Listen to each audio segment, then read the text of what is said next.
आज एक बहुत ही अहम मौजू पे हम बात करेंगे। आज है जी वर्ल्ड किडनी डे, यानी गुर्दों का आलमी दिन आज मनाया जा रहा है, जिसका मकसद ये है कि गुर्दों की सेहत से मुतल्लिक आगाही फैलाएं। और इस दिन को मनाते हुए ऑब्वियसली इसका जो आगाज़ हुआ वो 2006 में हुआ था और इस रोज़ दुनिया भर में मुख्तलिफ तकरीबात और सेमिनार्स का इनेकाद किया जाता है, जिसमें तबी माहिरीन गुर्दों के अमराज और इनकी हिफाजत से मुतल्लिक मुख्तलिफ जो मालूमात हैं वो फराहम करते हैं। लेकिन अगर हम पाकिस्तान की बात करें तो हम देखते हैं गुर्दों के अमराज बढ़ रहे हैं और जिस तरह हम देखते हैं कि सेहत का उस तरह से ख्याल नहीं रखा जाता और बहुत सी पेचीदगियों का सामना करना पड़ता है अगर आपने उसको बर वक्त उसका मालूम नहीं हुआ कि क्या इशू था आपके गुर्दे के साथ। और इसके साथ साथ आप में कॉल भी कर सकते हैं अगर आप रमज़ान की मुनासबत से स्पेशली कोई सवाल करना चाहते हैं, अगर किसी को गुर्दे का कोई आर्ज़ा लाहक है और वो कोई सवाल करना चाहता है। और स्पेशली जब हम बात करते हैं कि पानी ज़्यादा पिएँ और ऐसे में अफ्तारी के बाद कितना गैप होना चाहिए, कितना पानी का इस्तेमाल करना चाहिए अफ्तारी से लेकर सहरी तक, इस पर आज हम बात करेंगे। डॉक्टर यासिर आज हमारे साथ मौजूद है। डॉक्टर यासिर का बहुत शुक्रिया, आपने वक्त दिया। डॉक्टर साहब, अफ्तारी के बाद से लेकर सहरी तक ज़ाहिर एक वो वक्त है जब आप थोड़ा सा अपने आपको हाइड्रेट करते हैं, कितना पानी पीना चाहिए? अस्सलाम वालेकुम, thank you very much for welcoming me here.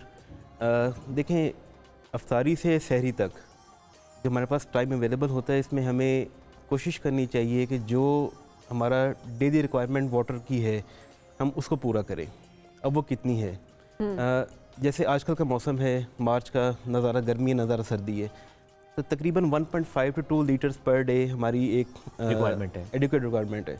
That makes around 6 to 8 glasses per day. Okay, तो हम कोशिश ये करेंगे जैसे अफ्तारी में 1-2 ग्लास पी लिया, उसके बाद घंटे बाद 2 घंटे बाद 1 आध ग्लास और पी लिया। इस तरह से हम कोशिश करें जो हमारा जागने वाला टाइम है सहरी से पहले वाला, हम उसमें ये 8 ग्लास कम से कम पूरे करें। और एक ख्याल करें कि हम जैसी अफ्तारी होती है फ़ौरन से जितने भी ये मीठे मशरूबात शुरू कर देते हैं, लाल पीले, जैसे ये जामी शीरी हो गया, जितने भी ये अवेलेबल हैं, ये हमारी अपेरेंटली तो प्यास पूरी कर देते हैं, लेकिन जो हमारी सेलुलर लेवल पे डिहाइड्रेशन पूरी नहीं करते। अच्छा, तो हमें प्लेन वाटर, जो क्लियर वाटर, वो लेना चाहिए। मतलब जो आप मशरूबात का इस्तेमाल कर रहे होते हैं वो पानी की इफादियत को नहीं कंपनसेट कर सकता उस तरह से सेलुलर लेवल पे ये हमारी डिहाइड्रेशन पूरी नहीं कर रहा। पानी तो होता है ना उसके अंदर, पानी होता है, लेकिन जब बीच में जब शुगर आती है ना, तो वो सेल्स में डिफ्यूज नहीं होती। अच्छा, ठीक है। तो हमारी जो सेलुलर डिहाइड्रेशन है वो पूरी नहीं होती। अपेरेंटली हम लगता है ठीक है, हमारा गला वेट हो गया है और हमने शायद अपने पेट को भर भी लिए। तो पानी का मतलब है क्लियर वाटर। अच्छा, नॉर्मली हम ये बात करते हैं ना कि अच्छा दही का इस्तेमाल करें, ऐसी चीज़ों का इस्तेमाल करें जिसमें वाटर कंटेंट ज़्यादा होता है, वो चाहे फ्रूट ही क्यों ना हो। उसका मतलब है कि वो उनकी अफादियत अपनी जगह, लेकिन हमें क्लियर वाटर बहरहाल पीना है।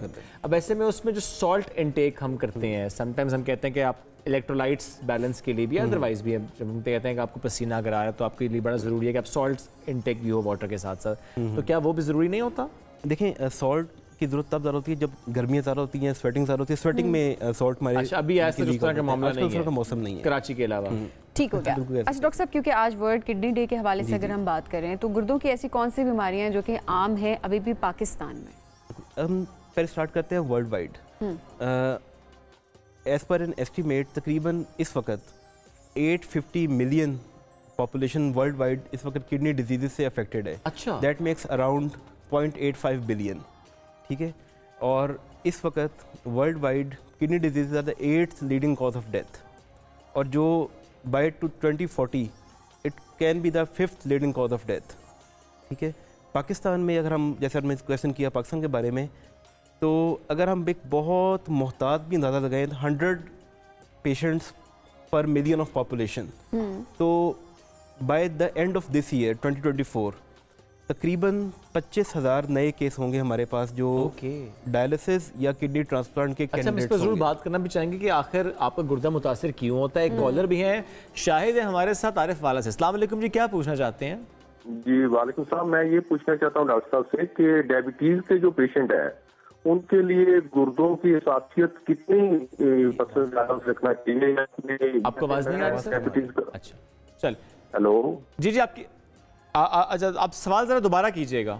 जी, मैं ये पूछना चाहता हूँ कि मेरी एज है 45 की, तो मुझे डायबिटीज है, तो अपने डायबिटीज को मद्देनजर रखते हुए मुझे अपने गुर्दों के डॉक्टर से पूछना है। ठीक हो गया। अच्छा, सवाल ये है कि वो डायबिटिक हैं तो उस लिहाज से वो अपने गुर्दों का ख्याल कैसे रख सकते हैं? ठीक है, डायबिटीज़ और हाइपरटेंशन, जैसा आपने पहले क्वेश्चन किया कि मोस्ट कॉमन कॉजेज़, मैं कहूँगा most common cause of kidney failure Pakistan में और इवन वर्ल्ड वाइड डायबिटीज़ और हाइपरटेंशन है। जैसे इन्होंने बताया कि इनकी एज 45 है, he is like in a middle age group. तो डायबिटीज़ के पेशेंट्स को या किसी भी और पेशेंट को स्पेशली जो भी उनको ट्रीटमेंट रिकमेंडेड है, आइदर इट इज़ इंसुलिन और इट इज़ मेडिसिन, तो इसको उनको रेगुलर लेना चाहिए। ओके। मेडिसिन से भी ज़्यादा ज़रूरी उनका परहेज़ है, जिसमें खुराक का परहेज़ और लाइफस्टाइल की जो मॉडिफिकेशन, जिसमें हम लोग आजकल बिल्कुल भी फिज़िकली एक्टिव नहीं होते, सारा दिन बैठ कर गुजार देते हैं। तो इनको ये चाहिए, जो मैं रेकमेंड करूँगा कि एटलीस्ट डेली 1 घंटा अपने जिस्म के लिए निकालें। उसमें ये एक मॉडेस्ट सी वॉक करें, बाकी ये एक्सरसाइज करें। और खुराक में हम जनरली समझते हैं सिर्फ मीठे का परहेज़ शुगर के लिए, सिर्फ मीठे का परहेज़ नहीं है। इसके अलावा जितनी भी चिकनाई वाली चीज़ें हैं, जितनी भी आपकी फ्राई आइटम्स हैं, ऑयली चीज़ें हैं, या जितने बेकरी आइटम्स हैं, ये सब चीज़ें, जितनी भी चिकनाई है बॉडी में अल्टीमेटली जाके शुगर में कन्वर्ट हो जाती है। तो मीठे का परहेज़ भी है, साथ में ऑयली चीज़ों का परहेज़ भी है। ठीक है डॉक्टर साहब, जिस तरह अभी शुएब भी, लोगों को पता नहीं होता कि क्या वजूहात होती हैं जिसकी वजह से गुर्दों की बीमारियाँ शुरू हो जाती हैं। देखें, अगेन उसी पॉइंट पे आ जाते हैं कि हमारे यहाँ क्योंकि जनरली एनुअल स्क्रीनिंग नहीं होती, बाहर के मुल्कों में हर साल मेडिकल चेकअप होता है और उसमें कॉमन ब्लड टेस्ट, कुछ अल्ट्रासाउंड हो जाते हैं, उसमें वो देख लेते हैं कि कोई इनिशियल लेवल पे डिजीज़ स्टार्ट तो नहीं हो रही। तो हमारे यहाँ ये होना चाहिए कि एक तो एनुअली स्क्रीनिंग होनी चाहिए और उसमें कोई भी चीज़ पिक होती है उसको हमें लाइटली नहीं लेना चाहिए। लेकिन स्क्रीनिंग के अलावा कोई ऐसा सिम्टम जो कि आप बताना चाहें कि ऐसा सिम्टम हो तो गो get yourself checked, what is that? सबसे पहली बात ये है कि अगर आपको कोई किडनी एरिया में, जैसे हम कहते हैं कि पेट में पिछले हिस्से में अगर कोई दर्द हो रहा है, या अगर पेशाब बार बार आ रहा है, या अगर कुछ लोगों को पेशाब में कोई गैर ज़रूरी बदबू आती है या कोई झाग बहुत ज़्यादा आती है, तो ये अक्सर निशानियाँ होती हैं बार बार इन्फेक्शन की या प्रोटीन के निकलने की। तो अगर किसी का किडनी प्रोटीन लूज़ कर रहा है या उसमें बार बार इन्फेक्शन हो रहे हैं तो किडनीज डैमेज हो रहे होते हैं। तो हम लोग कॉमनली ये करते हैं कि इन सिम्टम्स को बहुत लाइट लेते हैं और करीबी किसी दुकान पे जाते हैं, मेडिकल स्टोर पे जाकर उनसे हम दवाई ले आते हैं और हम समझते हैं कि बस ठीक है, वक्ती इलाज होगा, ठीक हो गया। हमें चाहिए कि हम एक्सपर्ट क्लिनिक पे हर चीज़ को कंसल्ट करें। ठीक है। अच्छा, एक लाइटर नोट पे भी सवाल है। तो एक मजाक के तौर पे कहा जाता है ना कि एक महंगा फ़ोन लेना हो तो एक कहते हैं मेरा गुर्दा निकाल लो। वैसे जो एक गुर्दे पे लोग चल जाते हैं? जी बिल्कुल, बहुत से लोगों के पैदाइशी एक गुर्दे होते हैं। अच्छा।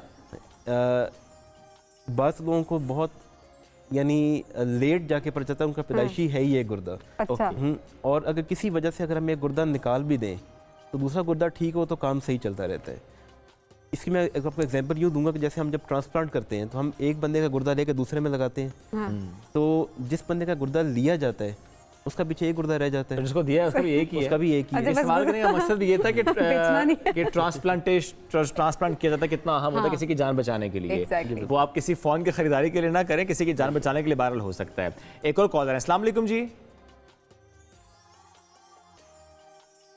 महफूज साहब साथ मौजूद हैं? जी वालेकुम अस्सलाम। सर क्या पूछना चाहेंगे? मैंने ये पूछा था कि मैं सन 2000 से शुगर का मरीज हूँ। ठीक है। और उसके साथ साथ आजकल जो है मुझे वो क्रेटिनिन जो है ना वो मेरा बढ़ा हुआ है। क्रेटिनिन बढ़ा हुआ है? 6.4 के करीब मेरा हो गया था, 7 के करीब हो गया था। फिर उसके बाद मैंने नेशनल हॉस्पिटल से ट्रीटमेंट लिया है, तो अब मैं कुछ बेहतर हुआ है। मतलब ये कि वो 3 पे आ गया। 3 के बाद अब 3 हफ्ते के बाद मैंने मेडिसिन लेने के बाद दोबारा चेक करवाया तो अब फिर मेरा 3 से ज़्यादा हो गया। इसकी क्या वजूहात है? जी क्या करें जी, वो मशवरा क्या उनका? क्वेश्चन आई थिंक डायबिटीज़ भी है, 25 सालों से क्रेटिनिन बढ़ा हुआ है, कुछ मेडिसिन ली, बेहतर हुआ, लेकिन अब फिर लेवल्स इनके बढ़े हुए हैं। देखें, पहले जानना जरूरी है कि इनकी क्रेटिनिन अगर बढ़ा है तो उसकी प्राइमरी रीज़न क्या था। आई थिंक इनको ज़्यादा टेस्ट कराने की ज़रूरत है और फिर एक प्रॉपर चेकअप होगा तो ही चीज़ें। और अगर डायबिटीज़ है तो इसका हो सकता है कि इनका प्रॉपर ट्रीटमेंट ना चल रहा हो उसका, और वही चीज़ इसको फर्दर इफेक्ट कर रही है। डॉक्टर साहब क्विक सा क्वेश्चन, क्या पानी ज़्यादा पीने से, कुछ लोग बहुत ज़्यादा पानी भी पी रहे होते हैं तो उससे भी क्या गुर्दे मुतासर होते हैं? नहीं, बहुत ज़्यादा पानी पीने से? ये एक मिथ है। बिल्कुल ये मिथ है। ठीक है डॉक्टर साहब, बहुत शुक्रिया साथ मौजूद थे।